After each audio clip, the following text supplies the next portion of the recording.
In Fargo, North Dakota, buying a house in the winter and selling a house in the winter is a lot different than selling a house in the summer or in the spring.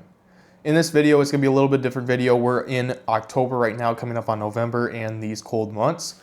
I just want to talk a little bit about what it's like to actually buy and sell a house here in the winter here in Fargo, North Dakota, so you know what to expect. You can know the inventory differences, you can know the pros and cons of buying or selling or both, and you can know some tips to make sure you can make your moves smooth and efficient here in Fargo, even if you do have to move during the winter. Because there's some good things about moving in the winter, and there's some bad things about moving in the winter.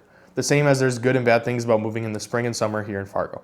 So that's what I'm going to be breaking down today. First, we're going to jump into inventory, then we're going to get into some stats, and then at the last part, we're going to go over pros and cons and tips that you can actually apply to your move. If you haven't been to this channel before, I'm Sykora. I'm a realtor here in Fargo, and I make a lot of videos to give people information on this area. This video specifically, of course, is about the winter. If you're curious about what buying or selling a home is like for your specific home, because this is just going to be a general overview, I'd be happy to give you that information or answer any other questions or follow-up things you had on this video. You can find all my contact information in the description below, and I appreciate you watching. So the first thing I'm going to jump into, and the big thing obviously, is inventory. So obviously, not as many people want to be moving when it's -20 out and there's 10-degree wind chills. So there's not going to be as many houses on the market, and there's not going to be as many buyers looking. Now this can be a good and bad thing for a couple of different reasons, so I'm going to jump into some pros and cons for both buyers and sellers. The number one and probably the major pro for people buying a house or looking to invest in real estate is that you can get a better deal. When there's not as many people looking, and of course you got to think of motivations too. If a house is sitting vacant in the winter, people are having to heat that home. They're having to pay HOA fees if there's a HOA. They're having to pay taxes. They're having to shovel the driveway when they don't live there. So there's motivations are high in the winter for those sellers who want to get rid of those houses. And likely you can think too, if someone's not very motivated to move and they can hold their house for a little bit, likely they'll wait till the spring. So it's something to consider when you are buying a house. And obviously there's still good opportunity to buy and sell homes in the winter too. It's just a little bit different market of how you approach it. Because again, like I said, so pros for buyers, there's going to be a lot more negotiating power for you. But a con, there's not going to be as many options for you. There's just not as many houses available in the winter just because there's less and less people moving. So it's something to consider. Another thing with buyers is that when you're looking at houses and you're actually going in houses and touring them, you're likely not going to be able to look at the AC system or the cooling system in the house because it's cold out and they can't turn that on during the winter. It also, the snow likely is going to be covering the whole yard. So you need to make sure you look under the grass to make sure there actually is grass there for one. And you can see the quality of the grass, because after you sign those papers at the closing table, the house is yours. So that's something to consider for buyers. Cons is that you may not be able to check out the roof fully or see every single shingle, and you may not be able to see the yard or see the AC system. But another pro with that is you can look at how efficiently the house heats, because that's obviously huge in these North Dakota winters, is how much heating a house can do. But those are the pros and cons. Pros for a buyer, more negotiation. Cons, less options. Now there's actually is pros and cons for sellers too. One pro for a seller is more availability for contingent offers. Now you may think right off the top that this is a con for a seller, but you got to think likely if it's not an investor, someone who's selling a home is likely buying a home too. And some people, they may not be able to do that during the spring and summer because they lose out on other people who are buying houses that don't need to sell a house. So you could write an offer on a house that's contingent upon you selling your house that you can get accepted in the winter, because that seller doesn't really have many other options available. There's more opportunity for those contingent offers during the winter, but now the thing is you got to sell your house too. And if your home stands out in the right way, there's still houses that go multiple offers in the winter. It's all about pricing. It's all about positioning. Your house is going to take longer to sell. That's just how it is. But if you position it and price it correctly, you should be able to sell your house in the winter. Now some cons for sellers, obviously, you may have to do price drops. Your house may be on the market longer, like I just said. And you may have to work with buyers a little bit more than you would during the spring and summer to get your home sold. So that's just something to think about if you're thinking about buying or selling a home. Now another thing to consider with the winter is if the type of house you have and the type of house you're looking for.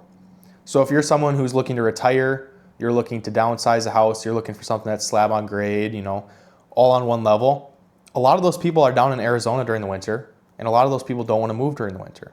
So there may be little to no options available to you as a seller or a buyer if you're looking to go at that price point or that type of house. So again, that's something to consider again, but also you got to think There's always people selling for different reasons in their life, whether they inherited a house, divorce, death, that sort of thing. Always someone selling. So you need to know the motivations. You need to be able to work through that and to find the perfect house for you or to sell your house in the best time possible. So it's all situational, like I've said before and you've seen on my channel. So if you want information on your specific situation and just a consultation, you can reach out to me to get that through the contact information in my description below. But now we're just going to jump into a little bit of stats of what does the market actually look like during the winter. And first one, big one, is months of supply. Now the thing is with this number, it doesn't tell the whole story, and you're going to see I'm just going to jump through these graphs pretty quick, but I just want you to see the numbers. That will just reiterate what I said earlier in this video. So we can see, look at September here. This is September last year. It goes down months of inventory. So you would think, oh, that's better for me as a seller because there's less competition. But you can have low months of inventory because there's less buyers and because there's less sellers. It doesn't necessarily make it fluctuate between a buyer's market or seller's market. It's just how many houses are on the market. You could have 10 houses on the market, but 0 buyers, and those 10 houses won't sell, even though they're the only houses for sale in Fargo-Moorhead. So it's just something to consider. This just shows how many houses are available for sale. This number is going to go down to the winter just because less people are selling and there'll be less houses on the market. It does not necessarily share buyer activity. Look at this. We can see the active listings. Again, this is just going to show what I showed before. Number of active listings is the total number of listings on the MLS at one time. So we can see the low points are in like February, January, December. So of course those winter months are going to have less active listings. Like I said before, it goes right back to that months of inventory graph that I just showed you. But the new listings is another big one. New listings coming on the market. You can see the spike every single year in the summer, spring, and winter, down to the winter, of houses coming on the market. Less houses coming on the market when there's less people moving in the winter. Now again, like I said before, the pros and cons for this, I already talked about them, and at the end of this video, I'll share some tips of how you can actually take advantage if you're planning to buy or sell a home or both here in the winter in Fargo, North Dakota, as we come up on it in October now. So just something to consider. Another one, pending listings. This is when people are actually putting offers in on properties and getting them pending. We can see how low these numbers are. They're low. They're low in actually the December, January months, because that's when people are going to start moving in, is that spring. So again, those pending listings are going to be lower in the winter because there's less people moving. Sold listings, again, low in the winter.